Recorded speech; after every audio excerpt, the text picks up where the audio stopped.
الاتنين شبه بعض جدا، واحد منهم 1000 شوت والتاني 2000 شوت، فكتير منكم ما بيعرفش ان هو ايه الفرق ما بين الاتنين.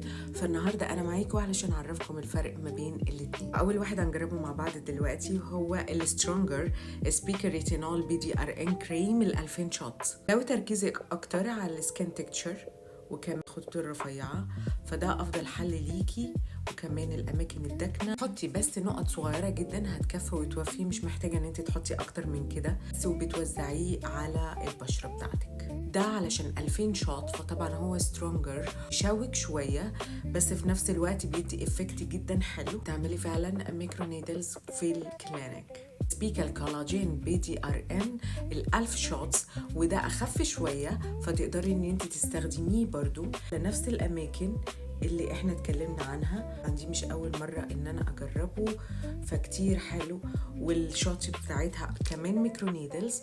طبعا هو فيه سيسا بي دي ار ان، الكيس بتاعه اكتر على الفيرمينج والاليست هيلثي جلو بتاع البشره. اتنين فيهم سبيكال تكنولوجي، طبيعي تحسي ان في تايتنج خفيف. تقدري تستخدمي ال1000 شوت لو انتي الصبح او بالليل عادي زي ما انتي عايزه، وتقدري تستخدمي ال2000 شوتس بس بالليل لانه اقوى. وبعد اي واحد فيهم بعد ما بخلص الروتين تبعي بستخدم طبعا ماري اند ماي السنسيتيف سموثينج جل كريم، فطبعا في نسبه 5% من البانسينول، فده طبعا لترطيب وتهدئه البشره بصوره حلوه. البانسينول مع الهيرت ليف التي تري والسيرامايد بتشتغل على الهاجس بتاع البشره. شايفين الفرق حلو ازاي؟ بين طبعا نقيه وبيبان ان في فرق، ومع الاستخدام والاستمرار طبعا هتلاقوا اكيد فرق. من اشد المعجبين لمنتجات ماري اند ماي.